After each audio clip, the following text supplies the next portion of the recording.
Good evening, creeps. Tonight, your Mystery Playhouse invites you to listen to Inner Sanctum Mysteries. Come on out, Mr. Host.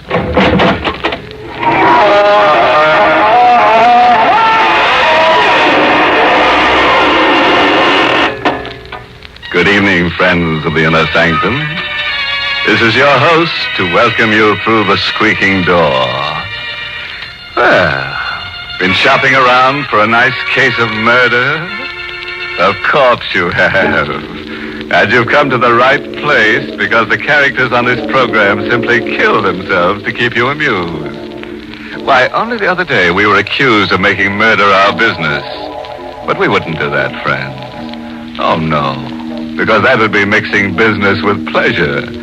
And we consider it a pleasure to give some stiff the business.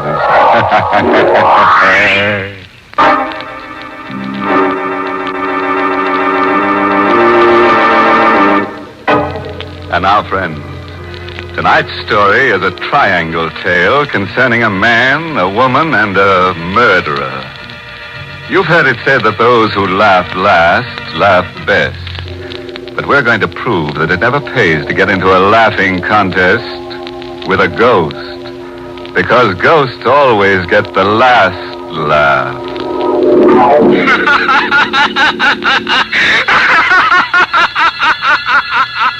I know he's dead. His body's been in the grave for weeks. Yet, although I tell myself it's impossible, I can hear him laugh. That raucous, mocking sound haunts me. The same laughter I heard for the first time in the courtroom. He had never laughed during all the weeks of the trial. Never even smiled. But this day, when he came before me for sentencing. John Spencer, you have been found guilty of murder in the first degree. You wish to make a statement before sentence is imposed? I killed Hicks. I'm willing to admit it now. But he was no good. He got just what he deserved. And everybody knows it. I'm not a killer. I never committed a crime before. And all I ask now is a chance. John Spencer, the jury took all that into consideration when it recommended life imprisonment. However, I have the power to ignore that recommendation. It is my firm conviction that to allow one man to take the law into his own hands is to encourage others to do likewise. I therefore override the recommendation of the jury and sentence you to be hung by the neck until dead. No. Judge, please. I've got a girl. We were going to be married. All I ask is to live so I can see her once in a while. You should have thought of that before you committed murder. It's easy for you to tell me what I should have done. But you won't always be on top. Maybe someday you'll be down here where I am. When that happens, I hope they throw the book at you just like you're doing to me. Bailiff, remove the prisoner. Won't I be laughing when that happens? Wherever I am, I'll be laughing fit to buzz.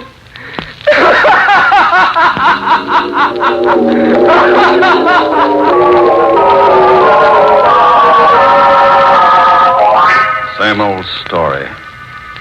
Prisoner pleads innocence or guilty with good cause. Asks mercy.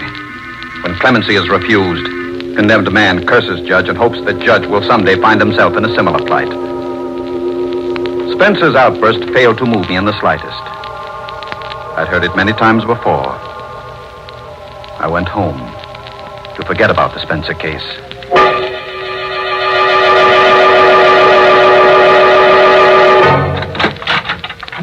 Richard? Is that you, Richard? Yes, dear. I'll come in as soon as I've freshened up. Come right now. I've been waiting here all day. Surely it's not too much to ask to just... All right, Laura, I'm coming. Richard, I want you to meet my new nurse, Margaret Cummings. This is Judge Thornton, Miss Cummings. How do you do? Miss Cummings, haven't we met before? That's hardly likely. It's probably my face. It's so ordinary. On the contrary, Miss Cummings. I should say your face is rather unusual. Richard, suppose you stop that silly chatter about faces and talk to Miss Cummings about her duties. Very well. Come into my study, Miss Cummings. We can talk better there.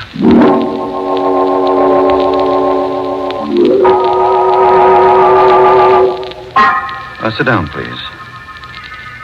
There's not much to say, really. In the first place, my wife's heart condition isn't really dangerous. Yes, I gathered that from Dr. Fletcher. Oh, he told you about my wife, eh? Oh, yes, yes. You're a professional person, nurse, and I believe in frankness. It makes things easier. My wife is 11 years my senior, getting on past middle age. She, is a bit worried. Not that I give her any grounds for it. Jealous. You understand? Perfectly. She's not an easy person to get along with. You'll have to humor her. I'll do my best. And, Miss Cummings. Yes. I was just wondering where it was that I saw you before. Escapes me. You know, Miss Cummings, your face is rather haunting.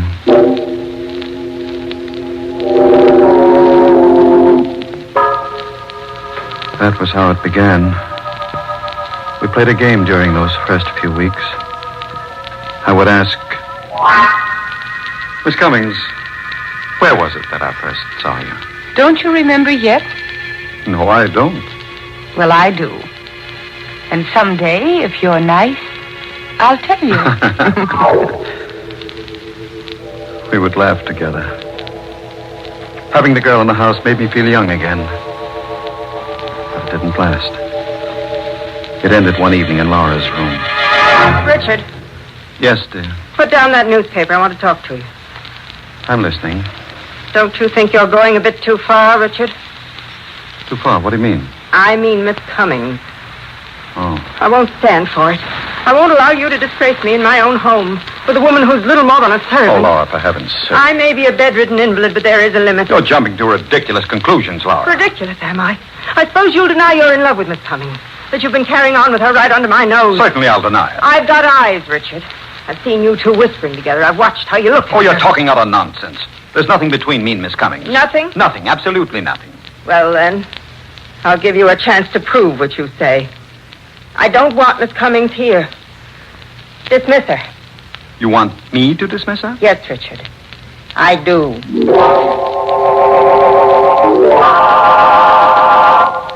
Miss Cummings, well, this is going to be rather unpleasant. You see, my wife... Yes, I know. She wants me to leave. Yes. How did you know? I couldn't help overhearing the conversation.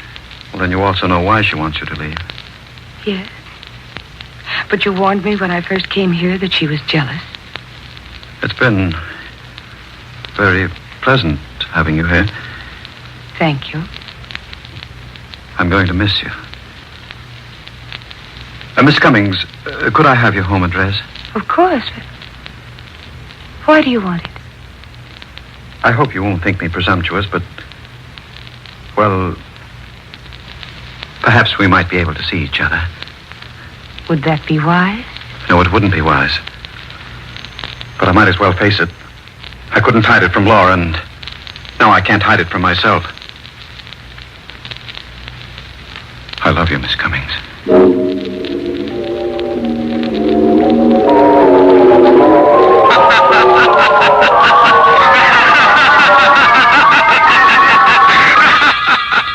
That matter heard Spencer's laugh for the first time since the day in the courtroom. I set it down as a picture of the imagination born out of a feeling of guilt due to my disloyalty to Laura. I put it out of my mind. I had other things to think about. The slip of paper with Margaret Cummings' address on it was in my pocket. A dozen times during the next week I picked the telephone to call her, but something held me back. It was fear, I guess. Fear that if I saw her again, I would be taking a final, irrevocable step. And then I couldn't stand it any longer without seeing her. I dialed her number.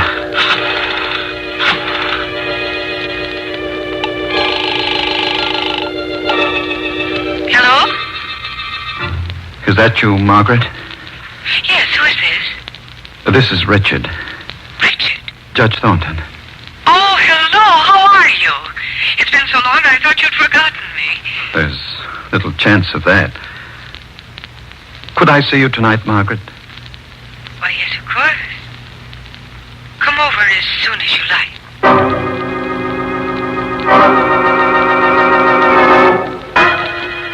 I dressed carefully.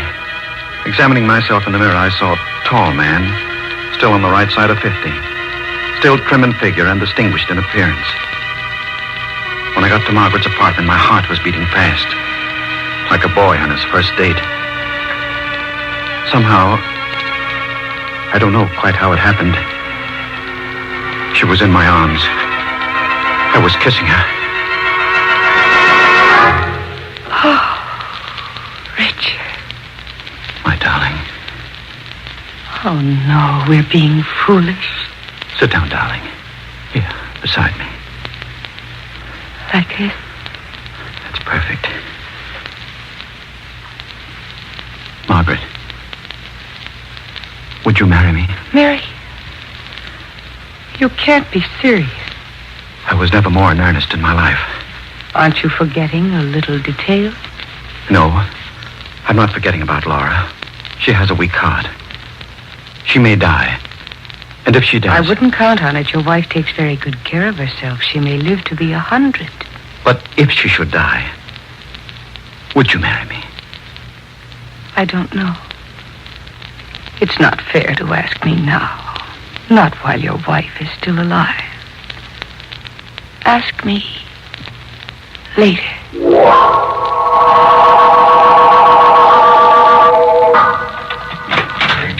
Oh, Richard.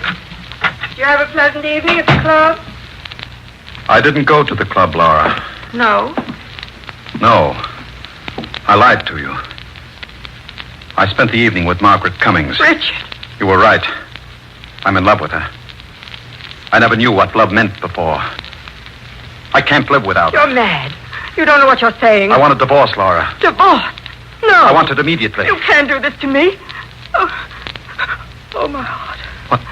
Now see what you've done. Laura. Oh, the shock.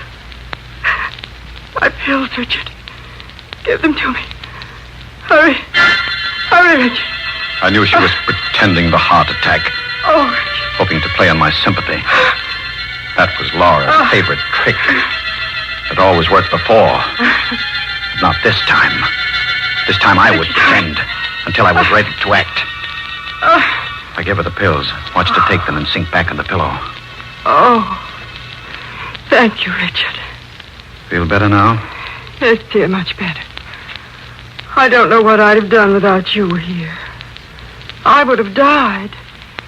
Oh, Richard, say you didn't mean what you said before. Don't you see I couldn't go on living without you? You won't have to, Laura. Then you won't leave me for that girl. I'll take care of you. Here, let me make you more comfortable. Pillow needs rearranging. Yes, it does. Richard, what are you doing? I'm fixing the pillow. I don't say it. Lie still. Stop twisting around.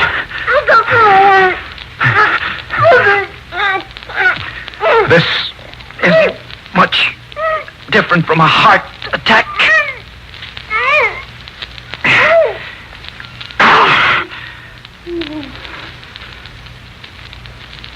Laura? She's dead.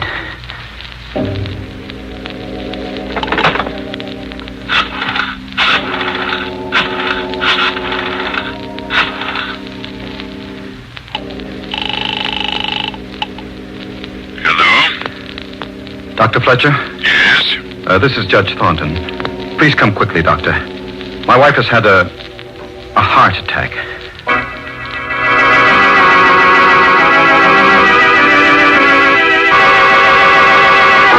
It happened during an argument. It was nothing important, Doctor. Just a domestic quarrel. And suddenly she had the attack. I gave her the pills, but by that time it was too late. It's too bad. I'd only known that her condition had become so dangerous. Oh, Judge, you've nothing to reproach yourself for. These things happen. Will you take care of the formalities, Doctor? Oh, yes, of course. The death certificate? I'll list the cause as failure of the heart. There was no need to act the part of the stricken husband after Dr. Fletcher left. I stood looking down at Laura's body. She was dead. And And Dr. Fletcher's certificate would clear me of any suspicion of murder. I was free. Free to marry Margaret.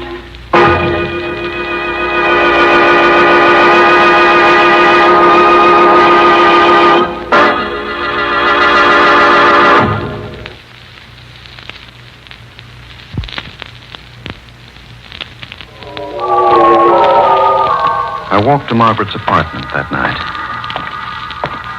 The street was dark. Empty. I had the uncomfortable feeling that I was being watched. Followed. And then I heard footsteps behind me. I hurried my pace. And the man behind me did likewise. Frightened as I was, I decided to stop and confront the follower. He came toward me. His face and figure shadowy in the dark. What do you want? Why are you following me? You ought to know, Judge Thornton. Who are you? Come closer so I can... Spencer. John Spencer. It can't be. You're dead. Dead, am I? Well, you ought to know, Judge.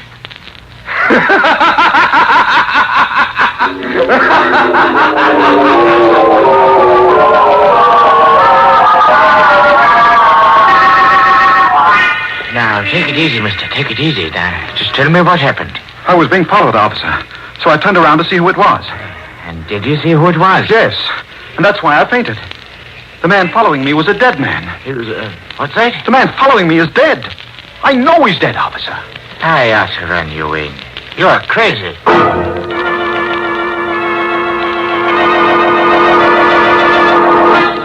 I had intended to tell Margaret that Laura was dead. I meant to ask her to marry me. But the encounter on the street drove those thoughts out of my mind. Arriving at her apartment, I went directly to the window and looked out. And there, across the street, leaning against the wall, I saw John Spencer. Richard, I'm insulted. What? You didn't kiss me. You haven't even said hello. Oh, I'm sorry, dear. But that man across the street, he can't be real. And yet, if he isn't... What man, Richard? Don't you see him? No, there's no one across the street. He was there a moment ago. I turned my head to talk to you, and now he's gone. Darling, you're trembling. You must be sick. Don't look at me like that. Richard, what's the matter? I guess I am sick. I'd better go and have a talk with Dr. Fletcher.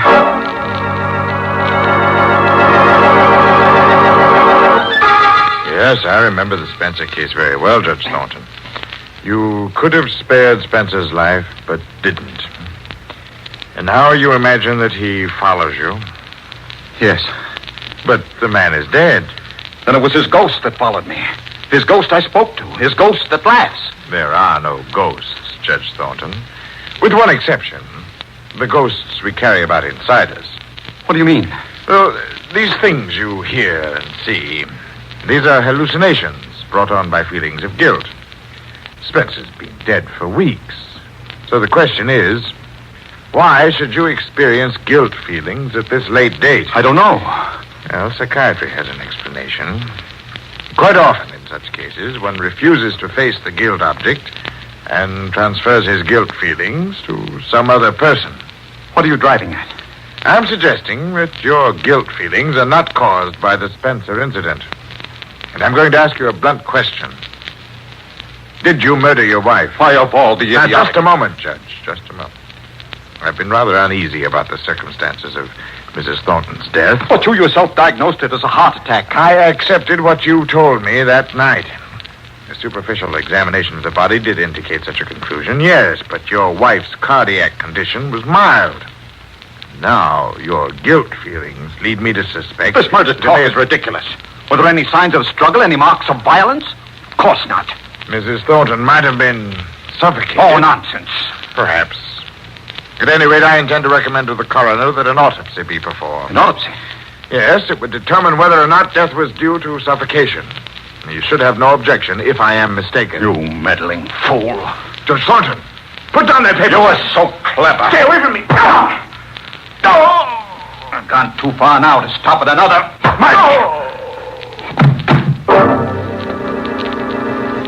I'd lost my head. I should have agreed to the autopsy. That would have given me a day or two in which to plan my escape. But now, as things were, it would be only a matter of hours before Fletcher's body was discovered. My thoughts twisted and turned in panic. Maybe someday you'll be down here where I am. Won't I be laughing when that happens? Wherever I am, I'll be laughing fit to bust.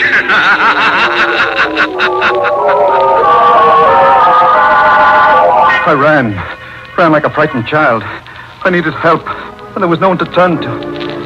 Margaret. She loved me. She'd help me. I went to Margaret and told her what had happened. You killed your wife. For you. So we could be married. And then Dr. Fletcher. I had to kill her, Margaret. He was going to recommend an autopsy. Why did you come here? We've got to run away. We still have an hour or two. If we could charter a plane to Canada or Mexico. What makes you think I'd run away with you? I thought you loved me. Don't be stupid. I'm going to turn you over to the police. Margaret, you can't mean... Can't I? Just watch me. Margaret, listen before you pick up that phone. Even if you don't love me, even if you won't go away with me, give me a chance. Have mercy. You make me laugh. Judge Thornton, who never gave anybody else a break, pleading for mercy. Well, turn around and ask the man behind you for mercy. Behind? That's right. Spencer. John Spencer. Take another look, Judge. No, you're not John Spencer. There's a resemblance, but you're not John Spencer. I'm his brother. You're the man that was following me. That's right. I was tricked. Led on by Margaret to kill my wife, and forced by you to betray myself to Dr. Fletcher. But why? Why, Margaret? Why did you do this? For revenge. Revenge? Yes. The first day I came to your house, you thought my face was familiar. Well, now I'll tell you where it was that you first saw me. It was in the courtroom at John Spencer's trial. Courtroom. Yes. Yes, remember how he begged for mercy? He told you he had a girl, that he was engaged to be married, and you could have given him his life. But you sentenced him to his death. What? Were you the girl? Yes. Spencer. Did he know about this? All this was his plan. His revenge.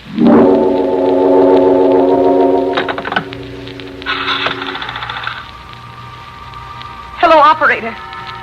Give me police headquarters. I want to report a murder. Yes, that's right, a murder. Tell them it's very important to get here as soon as they can. I'm waiting now for the police to come. For the trial. For the sentence, which I know will be death. As I wait, my thoughts go back to the courtroom. You won't always be on top. Maybe someday you'll be down here where I am. And when that happens, I'll be laughing.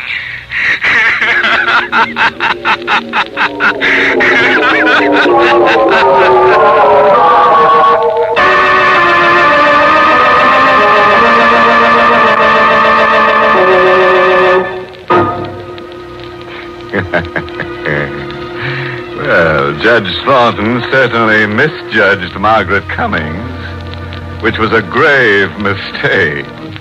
Why, he didn't have the ghost of a chance with her. She double-crossed him right into the graveyard.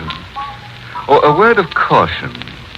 If you must commit a murder, be sure to select the proper weapon. I suggest a sharp-edged axe, because it provides you with a handy alibi.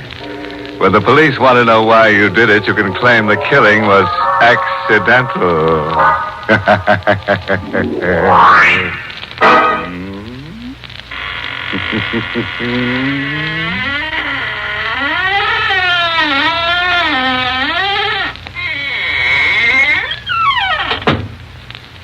Well, good night, and thank you, Poison Puss, for your Inner Sanctum story, tonight's performance in the Mystery Playhouse.